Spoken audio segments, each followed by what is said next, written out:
इसमें निक मैग्यूली बताते हैं कि जेजी का एक सॉन्ग है जिसमें जेजी बात करते हैं what is $50,000 for someone like me. जो फाइनेंशियल इंडिपेंडेंस है वो होता है 10 करोड़ से ऊपर, क्योंकि 10 करोड़ को डिवाइड करेंगे 10,000 से तो आएगा 10,000 रुपीज पर डे। ठीक है, ताकि अगर एक भी कंपनी मल्टी बैगर बने तो वो ही मेरी जिंदगी चेंज कर दे, वो ही मुझे फाइनेंशियली इंडिपेंडेंट बना सके। तो चार्ली मंगर अश्वत्थ दामोदरन की इस टिप्पणी का पता है क्या जवाब देते हैं? वो कहते हैं कि कुछ लोगों के बस की नहीं होता कि अपने अच्छे आइडियाज और अपने बेकार आइडियाज में डिफरेंस ढूंढने में। इसीलिए तो हम ये यूट्यूब पे देखते रहते हैं, इतने इतने मिलियनेयर्स होते हैं, ये बकवास करते हैं, नहीं नहीं we have a stock only portfolio, हमें कोई प्रॉब्लम नहीं स्टॉक ओनली पोर्टफोलियो से। अरे क्यों? क्योंकि इनके स्टॉक ओनली पोर्टफोलियो ही 100 करोड़ के होते हैं, उसका डिविडेंड इनका पेट भर रहा होता है, इनके एक्सपेंसेस चला रहा होता है। मास्लो हायरार्की ऑफ नीड की शेल्टर चाहिए भाई, हमारा खुद का घर होना चाहिए, वो अगर आप लेवल 4 के बाद करेंगे तब क्या है, तब आपके पैसे को, तब आपकी प्रॉपर्टी को, तब आपकी नेटवर्थ को कोई इफेक्ट नहीं पड़ेगा। अब मुझे बताओ 10 करोड़ रुपए से ऊपर आपकी नेटवर्थ है, आप अगर उसमें से 10% का भी 1 करोड़ का कहीं घर खरीद लेंगे, 1-1.5 करोड़ का, कितना आपने अपने पूरे पैसे का 15%, महज 15% का घर खरीदा। जिंदगी बहुत लंबी होती है if you want to live as a billionaire. हमें नहीं पता आप इतना कैश फ्लो कहां से लाओगे या फिर $1 बिलियन एकदम से कैसे लाओगे कि आप $1 बिलियन वाला कैश फ्लो स्पेंड कर सको। अब आते हैं असली जिंदगी में। असली जिंदगी में हमें पता है आप ये सिंपल स्टेप्स फॉलो करते हुए you can die as a billionaire.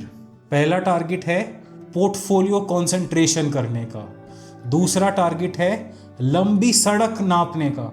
ठीक है, आपको लंबी सड़क पकड़नी है, जो पोर्टफोलियो कंसंट्रेशन आपको लंबी सड़क, लॉन्ग टर्म होल्ड करने में मदद करेगा, वो रास्ता लेना है। उसके बाद नंबर 3 पर आता है your first target is financial freedom. Financial freedom के बाद आपको क्या ज़रूरत है? डाइवर्सिफिकेशन करने की। स्टार्टिंग में ही अपना जब तक बिलियनर नहीं बन जाते तब तक डाइवर्सिफाई मत करो। मेरी करंट अभी नेटवर्थ चल रही है, जितना भी पैसा है तो वो है 1 करोड़ के ऊपर। ठीक है, तो निक मैग्यूली बताते हैं कि 1 करोड़ के ऊपर होता है, 1 करोड़ से 10 करोड़ के बीच में आता है लेवल 3 ऑफ वेल्थ लैडर। ठीक है, और बिलियनियर आता है लेवल 6 ऑफ वेल्थ लैडर के ऊपर। ठीक है, that is $100 million plus. Billionaire तो होता है $1,000 मिलियन। अब मेरा फिलहाल गोल क्या होना चाहिए? आज में मेरा गोल क्या होना चाहिए? मेरा गोल होना चाहिए पहली बात तो फाइनेंशियल इंडिपेंडेंस पाने का। फाइनेंशियल इंडिपेंडेंस कैसे पाऊंगा? जब मैं अपने पोर्टफोलियो को लॉन्ग टर्म में कंपाउंड कर सकूं। ठीक है, मुझे अपने पोर्टफोलियो को लॉन्ग टर्म कंपाउंडिंग मशीन बनाना है, और जिससे मैं अपने पोर्टफोलियो को एज इन बिजनेसेस में इन्वेस्ट करूं कि वो बिजनेसेस एक कंपाउंडिंग मशीन बन जाए जो मेरे पोर्टफोलियो को ऊपर लेके जाए। मुझे बचना है इमूवेबल असेट से, जो कि ना तो कंपाउंडिंग में मेरी मदद करेंगे और जो कि मेरे सारे पैसे को एक जगह फिक्स कर लेंगे।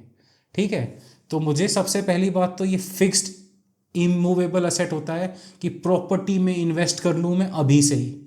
1 करोड़ रुपए प्रॉपर्टी में इन्वेस्ट कर लूँ, अगले 30 साल बाद जाके, 40 साल बाद जाके मान लिया कि वो 10 करोड़ की भी हो गई। ठीक है, तब मैं क्या करूँगा? वो कोई कंपाउंडिंग थोड़ी ना हो रहा है। बिजनेसेस जो होते हैं वो कंपाउंड जो करते हैं ना, उनकी ग्रोथ पता नहीं होती कहाँ से कहाँ चली जाएगी। 10 फैक्टर में ग्रोथ होती है बिजनेसेस की। इसीलिए मेरा पहला टारगेट रहेगा लॉन्ग टर्म कंपाउंडिंग मशीन्स में इन्वेस्ट करने का। उसके बाद वेट करना जब तक मैं फाइनेंशियल इंडिपेंडेंस लेवल तक नहीं पहुंच पाता। अब फाइनेंशियल इंडिपेंडेंस होता है, ये इस वर्ड सुना है आपने, पर मेरे हिसाब से फाइनेंशियल इंडिपेंडेंस क्या है? मेरे हिसाब से फाइनेंशियल इंडिपेंडेंस है कि मैं जो अपने साल के खर्चे होते हैं वो कर पाऊँ बिना पैसे के निकले हुए, कि भाई मेरे प्रिंसिपल में से वो पैसा ना निकले। ठीक है, और मैं वो पैसे अपने एक्सपेंसेस में खर्च कर पाऊँ टिल एंड ऑफ टाइम, कि वो मेरा जो पूरा प्रिंसिपल है वो ख़त्म ना हो। अब ये कैसे होता है? इसमें निक मैग्यूली बताते हैं कि जेजी का एक सॉन्ग है जिसमें जेजी बात करते हैं what is $50,000 for someone like me, कि $50,000 जो कि इंडियन रुपीस में होते हैं 45 लाख रुपए, वो मेरे जैसे के लिए क्या है। अब कोई हमारे जैसा सोचेगा भाई 45 लाख 50 लाख तो लाइफ चेंजिंग मनी होता है, पर वो ऐसा क्यों कह रहा है? क्यों? उसके पास है 4,000 करोड़ की नेटवर्थ थी जेजी के पास। जेजी जो सॉन्ग राइटर है उसके पास 4,000 करोड़ की नेटवर्थ थी, पूरा पैसा उसका पास 4,000 करोड़ था। तो उसके हिसाब से सही बात है, उस 4,000 करोड़ के हिसाब से 45 लाख रुपए क्या है उसके लिए? कुछ भी नहीं। एक दिन का खर्चा है उसका 45 लाख रुपए, जिसके पास 4,000 करोड़ रुपए है। इससे निक मैग्यूली आए एक फॉर्मूला लेके कि भाई जेजी की नेटवर्थ थी उस टाइम पे 4,000 करोड़। उस टाइम पर उसने कहा कि 40 से 45 लाख रुपए उसके लिए कुछ नहीं है, ठीक है।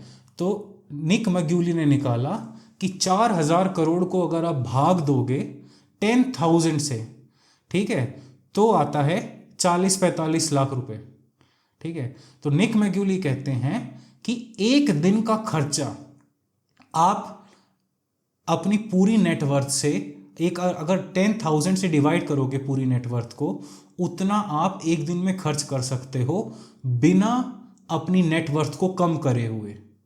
अब ये कैसे? ये निकाला कि जैसे हमारी नेटवर्थ हो गई 1 करोड़ रुपए, तो हम 1 करोड़ को अगर डिवाइड करेंगे 10,000 से तो क्या आएगा? तो आएगा हमारे पास एक दिन का 1,000 रुपये।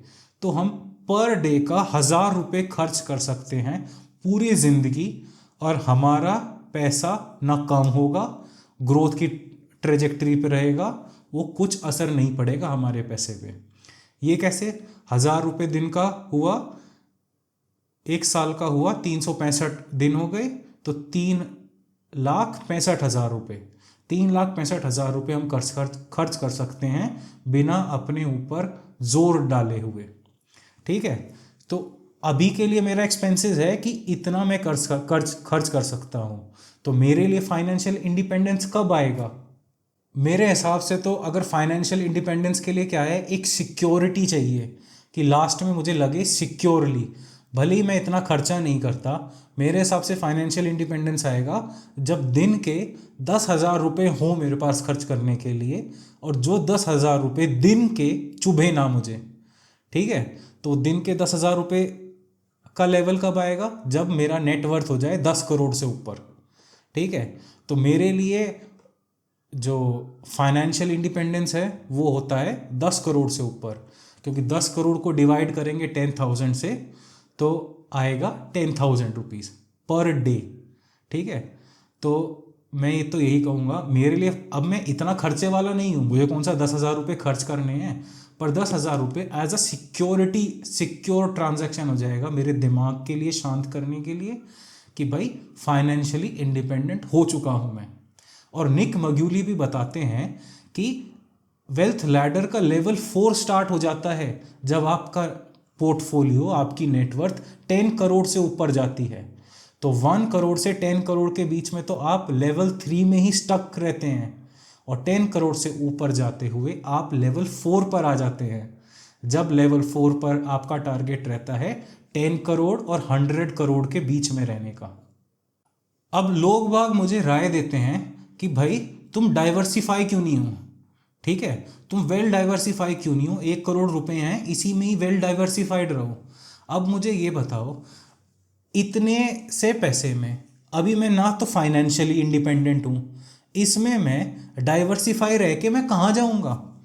क्योंकि वेल्थ होती है ना, पैसा एक ही साइड करता है ग्रो, या तो पैसे को तुम ग्रो कर लो या फिर पैसे को प्रिजर्व कर लो, है ना। जब आप डाइवर्सिफाई करते हैं ना, अपनी असेट को डाइवर्सिफाई करेंगे, तब आप मान लीजिए, तब आप इन्फ्लेशन का पीछा करते रहते हैं कि इन्फ्लेशन को बीट कर रहे हैं, आप खुश हैं, तब आप ग्रो करने के पीछे नहीं जाते। पर अगर मुझे ग्रो करना है तो मैं तो कोशिश करूंगा जितना ज़्यादा से ज़्यादा कॉन्सेंट्रेट कर पाऊँ कम से कम कंपनीज में, ताकि अगर एक भी कंपनी मल्टी बैगर बने तो वो ही मेरी ज़िंदगी चेंज कर दे। वो ही मुझे फाइनेंशियली इंडिपेंडेंट बना सके। इसीलिए मैं एंड में यही कहूँगा, जब 1 करोड़ में मैं फाइनेंशियली इंडिपेंडेंट नहीं हूँ तो फिर मैं इसको प्रिजर्व करने क्यों जाऊँ। अगर मुझे डाइवर्सिफिकेशन ही करना है, प्रिजर्वेशन ऑफ वेल्थ ही शुरू करनी है, तो मैं 10 करोड़ हो जाएंगे ना, तब वेल्थ प्रिजर्व करने लग जाऊँगा, तब क्योंकि तब फाइनेंशियली इंडिपेंडेंस में पहुँच जाऊँगा। तब तक तो मेरा टारगेट रहेगा अपना लॉन्ग टर्म असेट देखकर जिसमें हाई ग्रोथ हो और जो कि मुझे ज़्यादा लॉस ना दे, ताकि कंसंट्रेशन कर पाऊँ और लॉन्ग टर्म होल्ड कर पाऊँ उनको, ताकि एक भी मल्टीबैगर बने तो एक ही स्टॉक मुझे फाइनेंशियली इंडिपेंडेंट बना दे। तो वैल्यू इन्वेस्टर्स के पर्सपेक्टिव से होता है कि अगर आपको अपने फंड्स को फास्ट ग्रो करना है ना, तब आपको कंसंट्रेशन ऑफ आइडियाज़ चाहिए कि भाई कुछ आइडिया ढूंढो। आइडियाज़ होते हैं एज इन कंपनीज, स्टॉक्स, ठीक है, उनमें ही फोकस इन्वेस्टमेंट करो, उनमें फोकस इन्वेस्टिंग करोगे तब वो कंसंट्रेशन अपने बेस्ट आइडिया में ही आपको परफॉर्म करके देगा। तो चार्ली मंगर भी कहते हैं कि बर्कशायर हैथवे ने एप्पल में कंसंट्रेशन किया था जब बर्कशायर हैथवे का कंसंट्रेशन एप्पल में 35% पहुंच गया था। तब चार्ली मंगर के ऊपर बहुत सवाल उठे। एक वैल्यू इन्वेस्टिंग के टीचर हैं, है ना, वो उनको कहते हैं डीन ऑफ वैल्यूएशन, अश्वत्थ दामोदरन। तो वो उठाते बर्कशायर हैथवे में सवाल कि भाई 35% in one portfolio is very bad for someone big conglomerate like Berkshire Hathaway। तो चार्ली मंगर अश्वत्थ दामोदरन की इस टिप्पणी का पता है क्या जवाब देते हैं? वो कहते हैं कि कुछ लोगों के बस की नहीं होता कि अपने अच्छे आइडियाज और अपने बेकार आइडियाज में डिफरेंस ढूंढने में, ठीक है, पर कि चार्ली मंगर कहते हैं जो रिसर्च करने वाले हैं, जो जानते हैं, जो कंपनी में इतना इन्वेस्ट कर चुके हैं, उनको कोई दिक्कत नहीं होती अपने बेस्ट आइडियाज़ में इन्वेस्ट करने के लिए, ठीक है। बेस्ट आइडियाज़ और बेस्ट कंपनीज में इन्वेस्ट कर रहे हैं वो, और वो ये डिफरेंस जानते हैं बेस्ट एंड वर्स्ट में। I think he's out of his mind. Yeah, I knew that was coming. I think that is an insane idea. It's not that easy to have a vast plethora of good opportunities that are easily identified. And if you've only got 3, I'd rather be in my best ideas instead of my worst. और अगर आप अपने best और worst idea में difference पता कर पाए, इससे आप ही को फायदा होता है, क्योंकि सिंगल स्टॉक का गेन, सिंगल कंपनी में गेन आपको फाइनेंशियली इंडिपेंडेंट बना देता है। नहीं तो आप एज इन इंडेक्स में, वाइड इंडेक्स में, जैसे निफ्टी 500 टाइप इंडेक्स में इन्वेस्ट कीजिए, हाँ, 25 साल में वो 10% CAGR से 12% CAGR से ग्रो करके आपको 25 से 30 साल में बना देगा, ठीक है। पर हमें क्या है, हमें फाइनेंशियली इंडिपेंडेंट बनना है, जल्दी से जल्दी बनना है, हमें रिसर्च करनी आती है, तो हम इसीलिए अपने बेस्ट आइडियाज़ में कॉन्सेंट्रेट कर पाते हैं। मेरी सिंपल इन्वेस्टमेंट फिलॉसफी है concentration of funds, focused investing in your best ideas, और मेरे हिसाब से तो यही एक तरीका है फाइनेंशियल इंडिपेंडेंस में जल्दी से जल्दी पहुंचने का। चार्ली मंगर तो यहाँ तक पहुंच जाते हैं कि डाइवर्सिफिकेशन उनके लिए 3 स्टॉक पोर्टफोलियो का डाइवर्सिफिकेशन बहुत है।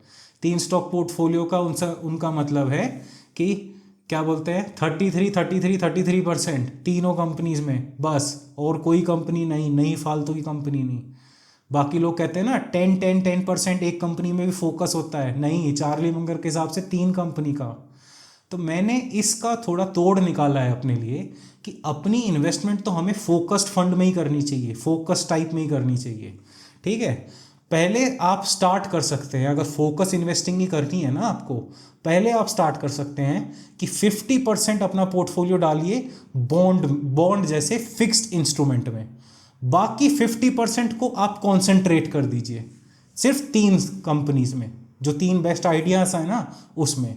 तो इससे क्या है, इससे आपको ये हो जाएगा कि 50% मेरा बॉन्ड में है, तो वो 50% बॉन्ड से मेरा एक्सपेंसेस ख़त्म हो रहे हैं, खर्चे चल रहे हैं मेरे 50% बॉन्ड से, और बाकी 50% मेरा कॉन्सेंट्रेशन में है। आपको ये पता लगेगा कि क्या आप कॉन्सेंट्रेशन में सो पाते हैं कि नहीं। फिर क्या है, फिर आप धीरे धीरे धीरे धीरे उस बॉन्ड से 50% बॉन्ड से अपना कन्वर्ट कर सकते हैं, उनको बेच के, बॉन्ड को बेच के वापस इन्हीं 3 स्टॉक्स में, कि जिससे आपको लगे कि आपको नींद आ रही है रात को शांति से या नहीं। ठीक है, ऐसे धीरे धीरे आप ग्रो कर पाएंगे और कंसंट्रेशन में ही इन्वेस्ट कर पाएंगे, जिससे आपको एक तो लॉन्ग टर्म इन्वेस्टमेंट का फ़ायदा मिले और ऊपर से अपने बेस्ट आइडियाज़ में इन्वेस्टमेंट हो, और तीसरी बात कंसंट्रेशन का इफेक्ट मिलेगा हाई ग्रोथ का।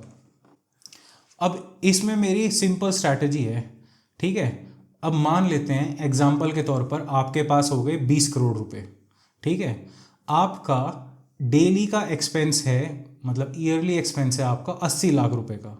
ठीक है, अब आप 80 लाख रुपए का एक्सपेंस है वो आपको करना है। 80 लाख रुपए होता है प्रीमियम वैल्यू सोसाइटी। इंडिया में तो 80 लाख रुपए में आप भगवान हैं यहाँ पे। ठीक है, 80 लाख रुपए का आपका ईयरली एक्सपेंस है। आपने 10 करोड़ रुपए डाल दिए बॉन्ड्स में। वो बॉन्ड आपको दे रहे हैं 8%। ठीक है, 8% आप अपना खर्चा निकाल सकते हैं बॉन्ड से। बाकी जो 10 करोड़ है, ठीक है, 20 करोड़ का पोर्टफोलियो था आपका, बाकी 10 करोड़ आप अगर 3 स्टॉक में अपने बेस्ट आइडियाज़ में कॉन्सेंट्रेट कर दें तो क्या कमी है? आप मुझे बताइए, आपका एक्सपेंसेस पूरे हो रहे हैं, उस 10 करोड़ रुपए को बांध के आप क्या करोगे? वो 10 करोड़ रुपए ग्रो करेगा, वो 10 करोड़ रुपए ही आपको बिलियनर बना देगा अगर कॉन्सेंट्रेशन ऑफ फंड्स में रहेगा। ठीक है, कोई स्टॉक, कोई कंपनी आपने इतनी अच्छी चुनी, वो 10x 100x ऐसे बढ़ती चली जाए, आपको क्या दिक्कत है? आपको क्या पैसे से एलर्जी है? ठीक है, तो आप ये कर सकते हैं, अपने एक्सपेंसेस है उतना आपने बॉन्ड में रख लिया, बाकी बढ़ता चला जाए। लोग बाग ये इतनी सिंपल चीज नहीं समझते, and then you can die as a billionaire. उसके बाद आता है कि अगर आपके पास 100 करोड़ का पोर्टफोलियो है, ठीक है, 100 करोड़ का पोर्टफोलियो हो गया, फिर तो आपको बॉन्ड में इन्वेस्ट करने की भी जरूरत नहीं। अगर आपका 80 लाख रुपए खर्चा है, 80 लाख रुपए आपका अगर साल का खर्चा है, 100 करोड़ का पोर्टफोलियो है और आप वैल्यू इन्वेस्टर हैं, किसी की आपने प्रीमियम वैल्यूएशन नहीं दे रखी, तो आपको जो कंपनीज होंगी जिसमें आपने वैल्यू इन्वेस्ट कर रखा है, आपने पहले तो इतने नीचे के लेवल पर खरीदा हुआ है कि कंपनी डिविडेंड ही 1 से 2% दे रही है साल का। ठीक है, 2 करोड़ रुपए तो आपके पास डिविडेंड आएगा साल का, 100 करोड़ रुपए आपके इन्वेस्टेड रहेंगे, तो आपको तो बॉन्ड में भी डालने की जरूरत नहीं उस टाइम पर फिर भी अगर आपको बॉन्ड में डालना है, 80 लाख रुपए खर्चा, 10 करोड़ रुपए आपने बॉन्ड में डाल दिए, बाकी 90 करोड़ रुपए लगे हुए हैं आपके कंपाउंडिंग मशीन में, जो आपको कंपाउंड करता हुआ चला जाएगा। लोग बाग इतनी छोटी सी चीज को नहीं समझते। Then also you can die as a billionaire. Billionaire बनने में इतना टाइम नहीं लगता, 2 बार 10x चाहिए, 100x चाहिए आपको, 100 करोड़ से बिलियनियर बन गए आप। इसीलिए तो हम ये यूट्यूब पे देखते रहते हैं, इतने इतने मिलियनियर्स होते हैं, ये बकवास करते हैं, नहीं we have a stock only portfolio, हमें कोई प्रॉब्लम नहीं स्टॉक ओनली पोर्टफोलियो से। अरे क्यों? क्योंकि इनके स्टॉक ओनली पोर्टफोलियो ही 100 करोड़ के होते हैं, उसका डिविडेंड इनका पेट भर रहा होता है, इनके एक्सपेंसेस चला रहा होता है। इनको क्या ज़रूरत पड़ी बॉन्ड्स में डालने की या कहीं और डालने की? इनके लिए स्टॉक ओनली पोर्टफोलियो ही बहुत होता है। ये भी इनके ट्रिक्स होते हैं, पर मैं तो ये कहूँगा स्टॉक ओनली पोर्टफोलियो भी है तो 3 स्टॉक ही बहुत हैं। 3 स्टॉक में ही ना तो आपको टेंशन होती है, आप आराम से मैनेजमेंट रिपोर्ट्स पढ़ सकते हैं, कंपनी को फॉलो कर सकते हैं, सेक्टर को फॉलो कर सकते हैं। और पहली बात तो 3 स्टॉक भी आपको अच्छी वैल्यूएशन में अच्छी कंपनीज मिल जाएं तो बहुत बड़ी चीज़ होती है। एक साल में 1 या 2 कंपनी मिलती हैं मुश्किल से इन्वेस्ट करने के लिए। ज़बरदस्ती मत ढूंढने जाइए कंपनी, ज़बरदस्ती जो ढूंढने जाते हैं वो ज़बरदस्ती में हाई वैल्यूएशन देते हैं उन्हीं कंपनीज को बाय करने के लिए। You reach the railway station late, the train is moving on the station, then you are running, Superman type. And by chance your leg slips. Finish. Twice it happened to me. With Shatabdi. I reached the place station, Shatabdi was just Slowly, slowly moving. People said to me, run. I said, no. Next street. There is no need to run. Whenever you run behind a thing, it always moves ahead you. अब किसी को है कि भाई luxury life जीनी है, हमें तो ये करना है वो करना है, ठीक है। अगर लग्जरी लाइफ ही जीनी है तो जैसे ही आपका पोर्टफोलियो 10 टाइम्स हो जाता है, और ऑब्वियसली बात है अगर आपने कंसंट्रेशन कर रखा है, आपने 3-4 स्टॉक में ही पैसा डाल रखा है, वो 10 गुना 20 गुना 25 गुना होते हैं, तो आपका पोर्टफोलियो बढ़ता रहेगा, 10x होता रहेगा। 10 साल में नहीं होगा 15 में हो जाएगा, 15 में नहीं होगा 20 में तो हो ही जाएगा, ठीक है। 10 गुना होता रहेगा। जब पोर्टफोलियो 10 गुना हो तब अपने खर्चे 10 गुने बढ़ा दो, कोई दिक्कत नहीं। खर्चा आपने लिमिट से ही तो शुरू करे हैं। पहले आपने खर्चे शुरू करे, क्या बोलते हैं भाई हमारे खर्चे तो 80 लाख रुपए हैं, ठीक है। तब आपका पोर्टफोलियो था 100 करोड़ का है। अब पोर्टफोलियो जब 1000 करोड़ का हो जाए तब अपने खर्चे कर दो, भाई 10 करोड़ रुपए हैं हमारे, 1 करोड़ रुपए महीने का खर्चा कर दो, कोई इसमें दिक्कत थोड़ी ना है। एवरी 10x में बढ़ाते रहो, आपका पैसा भी कंपाउंड होता रहेगा और आपके क्या बोलते हैं एक्सपेंसेस भी आप बढ़ा सकते हो।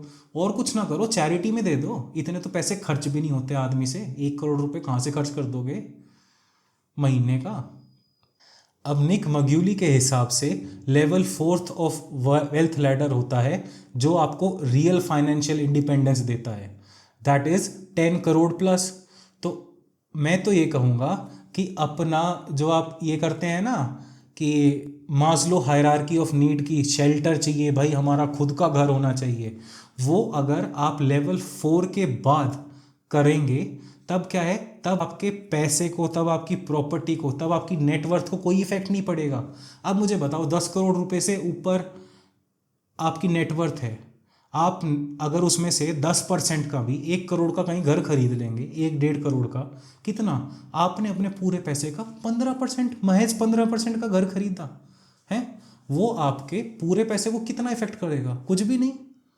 15% में घर खरीद लिया, आपकी मास्लो हायरार्की ऑफ नीड पूरी हो गई, दिमाग से टेंशन चली गई, उसके बाद अपना लाइफ जीते रहो, इन्वेस्टेड रहो, बाकी पैसा इन्वेस्टेड रहेगा, कोई दिक्कत नहीं। तो इसीलिए मैं तो ये कहूँगा अपनी मास्लो हायरार्की ऑफ नीड भी पूरी करिए, पर तब करिए जब आप वेल्थ लैडर 4 के ऊपर पहुँच जाएं। तब तक रेंट करने में कोई दिक्कत नहीं, अपना रेंट पे रहो आराम से, अच्छी सोसाइटी में रहो, अच्छी जगह रहो। तो एज अ इक्विटी इन्वेस्टर मेरा तो टारगेट यही रहेगा फाइनेंशियल इंडिपेंडेंस तक जल्दी से जल्दी पहुंचने का। तो चार्ली मंगर की एक इन्वर्जन थ्योरी है कि पहले तो वो चीज़ें देखो जो आपको आगे सक्सेसफुल होने में, आगे बढ़ने में रोकेंगी, ठीक है। फिर उन चीज़ों को अवॉइड करो, अपनी ज़िंदगी निकालते रहो, हटाते रहो, ठीक है। उसके बाद आप पहुंच ही जाओगे जहां आपको जाना था। One of my favorite tricks is the inversion process. If somebody hired me to fix India, I would immediately say, what could I do if I really wanted to hurt India? And then I'd figure out how to avoid them. तो मैंने तो अपने लिए 3 ये चीज़ें ढूंढी हैं जो मुझे नहीं करनी। पहली बात तो एक्सेस ऑफ डाइवर्सिफिकेशन, ये मुझे अच्छा ग्रोथ नहीं लाने देगी। ये मुझे मल्टी बैगर, अगर मेरे स्टॉक में, मेरे पोर्टफोलियो में मल्टी बैगर होगा भी तो उसका अच्छा रिटर्न नहीं लेने देगी पोर्टफोलियो में, अगर मेरा पोर्टफोलियो एक्सेसिवली डाइवर्सिफाइड रहा तो। और नंबर 2 पर आता है investing in immovable non producing asset, ठीक है। ये प्रॉपर्टी में इन्वेस्ट करके अभी से मुझे कोई फ़ायदा नहीं, ठीक है, और क्योंकि प्रॉपर्टी तो इतना ग्रोथ देगी नहीं मुझे। अब आता है तीसरे में आता है short term trading. Short term trading में मैं फंस के रह जाऊंगा। 10 से 15% की रिटर्न मिलते हैं मुश्किल से। शॉर्ट टर्म ट्रेडर जितने भी हैं ना, उनके अगर आप देखेंगे 10 ईयरली परफॉर्मेंस देखेंगे 10 से 15%। 10 से 15% मैं कमाने के लिए अपना फाइनेंशियल इंडिपेंडेंस का सपना खो दूँ? मेरा गोल सिर्फ इतना है कि मैं मल्टी बैगर्स को फाइंड कर पाऊँ, और मल्टी बैगर्स अगर मेरे पोर्टफोलियो में आ गए तो मैं उसको होल्ड कर पाऊँ जब तक मैं फाइनेंशियल इंडिपेंडेंस वाली लैडर तक, लेवल 4+ तक नहीं पहुँच जाता। इसको मैं एंड करना चाहूँगा चार्ली मंगर जी के कोट से कि I strive to be financially independent, है ना। मैं जो बिलियनियर बन गया, it was just I overshot myself, कि भाई मैंने कोशिश तो करी थी फाइनेंशियल इंडिपेंडेंट बनने के लिए, मेरा सिर्फ टारगेट फाइनेंशियल इंडिपेंडेंट बनने का था। उसके बाद तो मैं गलती से बन गया बिलियनियर। ठीक है, हमें भी यही गलती करनी है भाई अपनी ज़िंदगी में। Much better to aim low. I did not intend to get rich. I wanted to get independent. I just overshot. ठीक है, टारगेट फाइनेंशियल इंडिपेंडेंस का। उसके बाद अपने खर्चे उतने ही रखो, खर्चे ये मत करो कि सारा प्रिंसिपल उड़ा दो गोवा की ट्रिप में। यूट्यूब के हिसाब से आपके लिए अगली वीडियो ये अच्छी रहेगी। धन्यवाद।